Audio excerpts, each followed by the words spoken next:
s'intitule Projet de promotion de l'emploi des jeunes et de l'artisanat, de son acronyme PROPEJA. C'est un projet financé par le Fonds japonais pour le développement social, administré par la Banque mondiale, initié par l'Agence djiboutienne de développement social, sous l'impulsion du secrétariat d'État aux affaires sociales.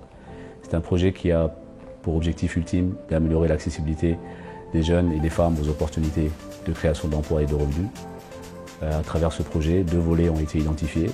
Un volet axé sur les jeunes pour la composante 1 et un volet axé sur les femmes artisanes pour la composante 2. Pour la composante 1, on a donc identifié des facilitateurs, puisqu'il s'agit d'une formation à base communautaire. Donc on a identifié des facilitateurs pour nous aider à donc, former les jeunes sur le terrain. Par la suite, on a effectivement fait une sensibilisation de masse afin de s'assurer que tous les jeunes aient la même compréhension du projet. Et on a donc procédé à des enregistrements via des tablettes électroniques. Par la suite, on a vu l'engouement, on a fait un tirage au sort pour justement sélectionner les jeunes qui pourront donc participer à la formation.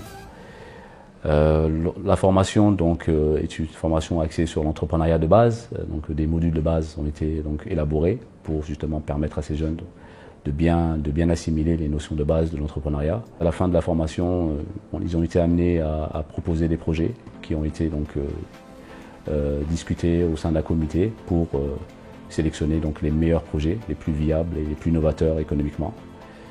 Par la suite, une AGR donc, a été financée à hauteur de 400 000 francs. Pour assurer cette pérennité, on a également accompagné ces AGR pour justement s'assurer que ces AGR vont être viables économiquement et que pourront pallier à certaines difficultés que les jeunes pourront rencontrer dans leur cadre de la gestion de leur activité économique.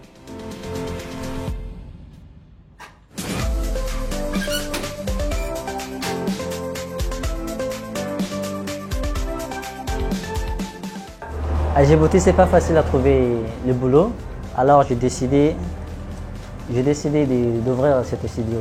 Alors cet studio, je trouvais grâce à l'ADDS. À l'ADDS, on m'a donné les dons durant 4 mois. Je faisais la formation avec eux.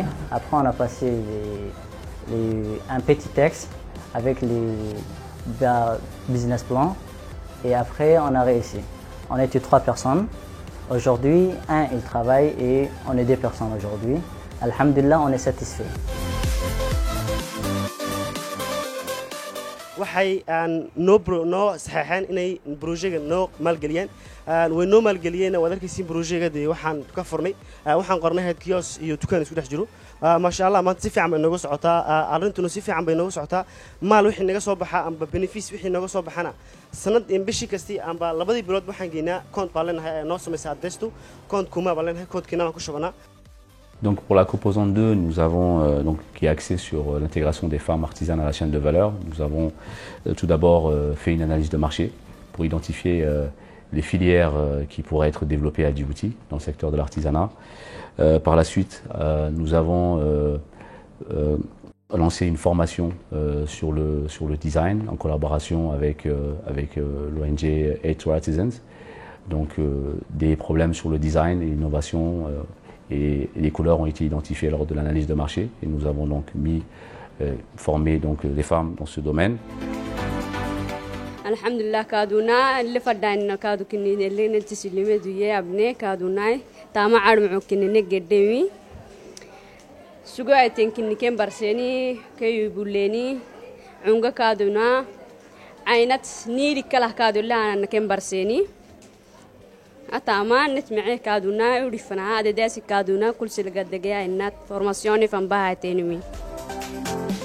Par la suite, nous avons contrôlé la production. Donc une phase de contrôle de production a été faite, le contrôle de qualité de la production, pour s'assurer que ces produits sont conformes à ce qui avait été développé lors de la formation avec les designers internationaux. Et donc, à la fin, nous avons identifié des événements de vente pour écouler les produits sur le marché.